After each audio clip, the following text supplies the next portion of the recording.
दोस्तों नमस्कार। मेरे साथ में कंपनी सेक्रेटरी CS श्रीमान राजेंद्र जी केवलिया साहब है। केवलिया साहब, आपका मेरे इस चैनल में बहुत बहुत हार्दिक स्वागत। केवलिया साहब, अपने बारे में थोड़ा सा परिचय आप दीजिए ताकि हमारे दर्शकों को इस CS क्या होता है उसके बारे में थोड़ी सी जानकारी मिल पाए। नमस्कार, thank you very much for welcome ji. मैं राजेंद्र केवलिया हूँ और इंदौर में रहता हूँ जी। कंपनी सेक्रेटरी हूँ और सोनिक बाइकेम एक्सटेंशन प्राइवेट लिमिटेड में काम कर रहा हूँ पिछले 25 साल से जी। और आपने पूछा है कि कंपनी सेक्रेटरी, तो कंपनी सेक्रेटरी का कोर्स बड़ा अच्छा है जी। और हमारे युवाओं को सर इस कोर्स में जाने के लिए या मतलब कंपनी सेक्रेटरी का पहले तो क्या वर्किंग होता है ताकि ये जानकारी मिल पाए कि कंपनी सेक्रेटरी क्या होता है और उसके आगे उनका क्या वर्किंग रहता है, क्या टारगेट रहता है। कंपनी सेक्रेटरी एक लीगल ऑफिसर होता है, कंप्लायंस के लिए होता है कि जो कंपनी लॉ से रिलेटेड है, अदर लॉ से रिलेटेड है, जो कंपनी को अप्लीकेबल होते हैं, उस सारे लॉ की कंप्लायंस करने का जो काम है वो रहता है। इसके अलावा कंपनीज एक्ट में 2013 के अंदर इसको की मैनेजर पर्सनल कहा गया, मतलब KMP कहा गया, जो जिसमें मैनेजिंग डायरेक्टर और होल टाइम डायरेक्टर आते हैं, CFO आते हैं, उसके इक्विवेलेंट होता है ये। जी। तो ये है कि कोर्स करने से बहुत करियर बहुत ऊंचाइयों पर जाता है। और इसके लिए हमारी इंस्टीट्यूट की जो वेबसाइट है www.icci.edu, उस पर जाके सारी जानकारी मिल जाती है। और कक्षा 12th के बाद ही इस कोर्स को किया जा सकता है।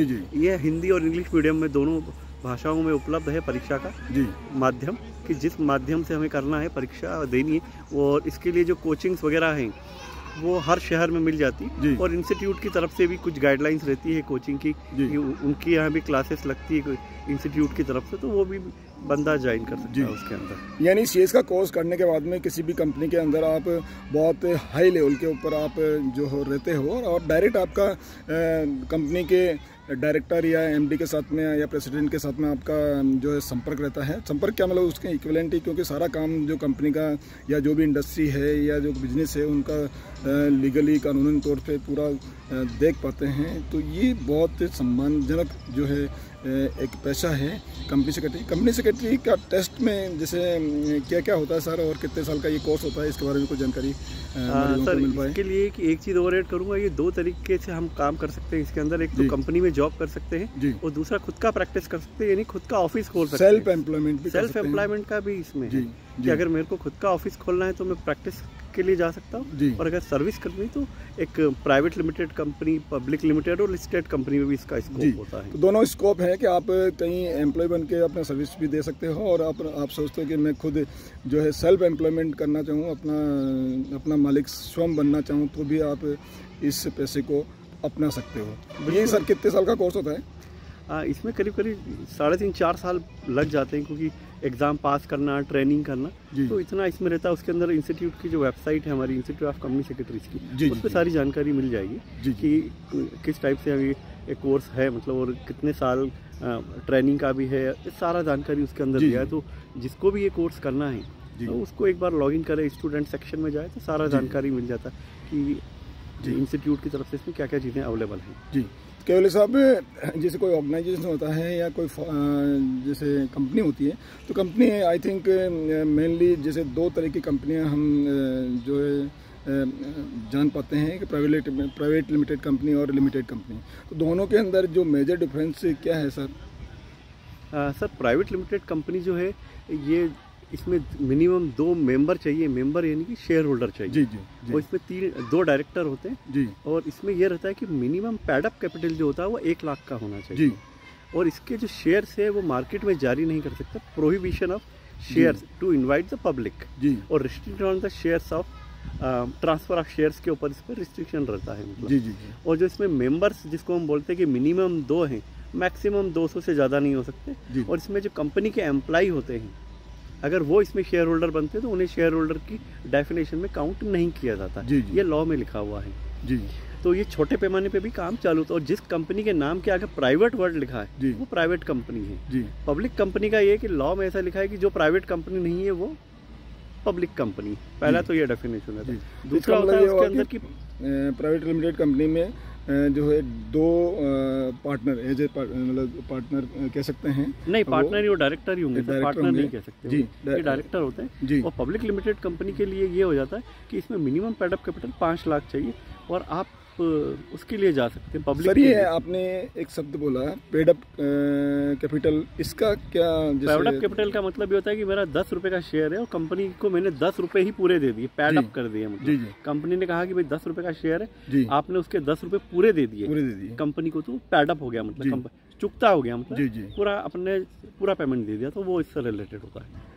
तो इसमें कर सर कुछ जैसे प्राइवेट लिमिटेड कंपनी में कितने एम्प्लॉय होने चाहिए, ऐसा कुछ? नहीं सर, इसमें एम्प्लॉय का कुछ भी नहीं है जी। और ये रहता है कि जो कंपनी सेक्रेटरी है उसको लीगल कंप्लायंस जैसे करना हो, लेबर लॉ की कंप्लायंस के बारे में नॉलेज होता है, क्योंकि सिलेबस इस टाइप का डिजाइन करा है इंस्टीट्यूट ने।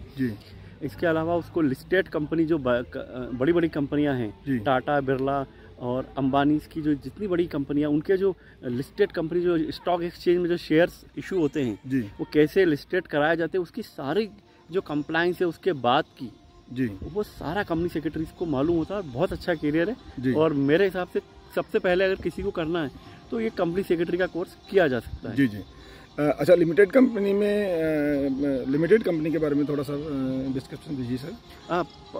लिस्टेड अपना लिस्टेड ये जो है अपना पब्लिक लिमिटेड कंपनी जो है ये जो रहती है, इसके मेमोरेंडम ऑफ एसोसिएशन में भी लिखा रहता है पब्लिक लिमिटेड कंपनी है और ये इसमें कम से कम 7 मेंबर होना चाहिए और 3 डायरेक्टर होंगे 3 डायरेक्टर चाहिए और 7 मेंबर चाहिए। और जो ये हैं अपने मेंबर्स वो अनलिमिटेड हो सकते हैं, उसकी कोई संख्या नहीं है, इसीलिए इसको पब्लिक लिमिटेड कंपनी कहा गया।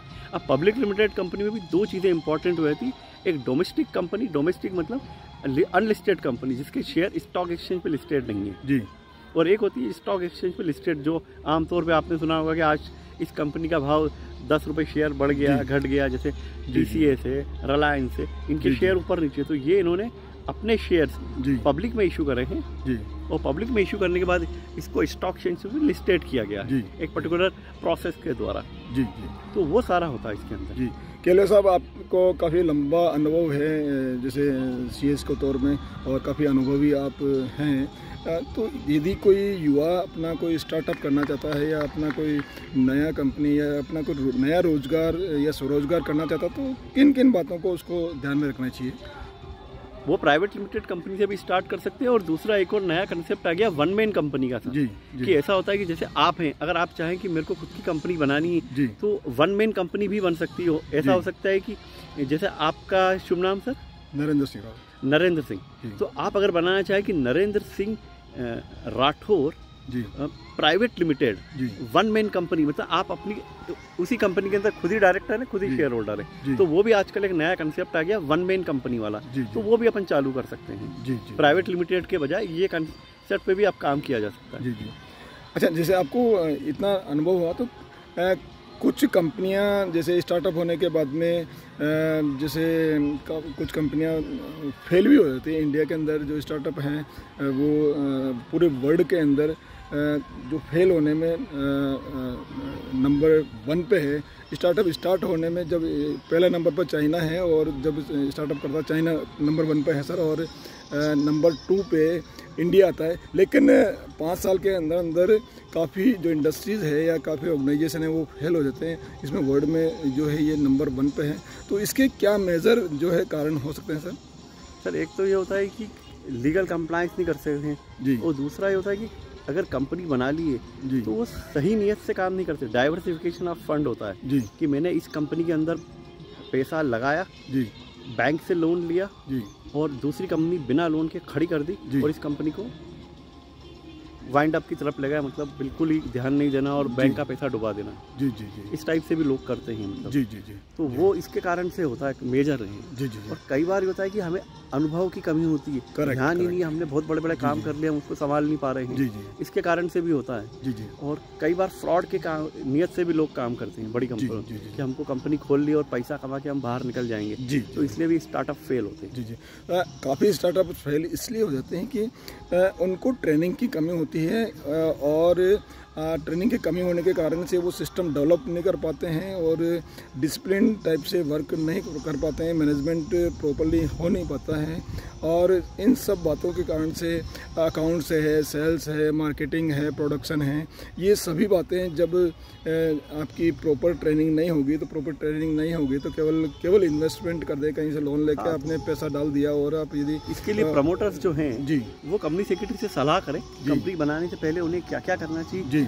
एक किसी कंपनी में जब डायरेक्टर बनना है जी तो वो डायरेक्टर की रिस्पॉन्सिबिलिटी क्या, उसके रोल क्या है, लीगल कंप्लाइंस क्या क्या करना है एक डायरेक्टर को, जब उसको जानकारी होगी जी पूरा कंपनी सेक्रेटरी से बेहतर कोई नहीं दे सकता जी जी।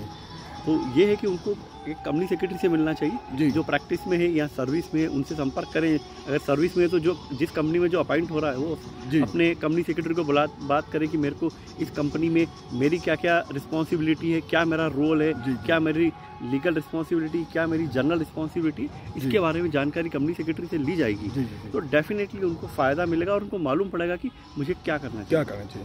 बिल्कुल केवल साहब, आपका बहुत बहुत धन्यवाद। और मैं युवाओं को ये बोलना चाहूँगा कि आपको स्टार्टअप स्टार्ट करना है, नया कोई ऑर्गेनाइजेशन या आपको कंपनी खड़ी करनी है, तो उसके लिए आपको केवल इन्वेस्टमेंट ही नहीं करना है, केवल पैसा ही नहीं लगाना है। पैसा लगाने के साथ साथ में आपकी जो ट्रेनिंग है, मैनेजमेंट है, वो पूरा आपको जो पहले सीखना है। और ज़्यादा अच्छा तो होगा कि कहीं किसी ऑर्गेनाइजेशन में, किसी कंपनी में आप एज ए एम्प्लॉय पहले काम करो, ताकि आप 1-2 साल आप अपनी ट्रेनिंग के रूप में आप सीख पाओ और उसके बाद में आप अपना को पैसा लगा के कोई भी ऑर्गेनाइजेशन या कोई भी जो है कंपनी आप खड़ी करके और आप अपने लेवल पे ऊंचाइयों पे जा सको, ताकि आपको कॉन्फिडेंस डेवलप हो जाए। और केवल साहब, मेरे इस वीडियो में आपका बहुत बहुत आभार, मैं आपका आभार प्रदर्शित करना चाहूँगा कि आपने इतनी अच्छी जानकारी हमारे इस माध्यम से युवाओं को दे पाए। केवल साहब, आपका बहुत thank you sir, thank you very much for your cooperation. Thank you.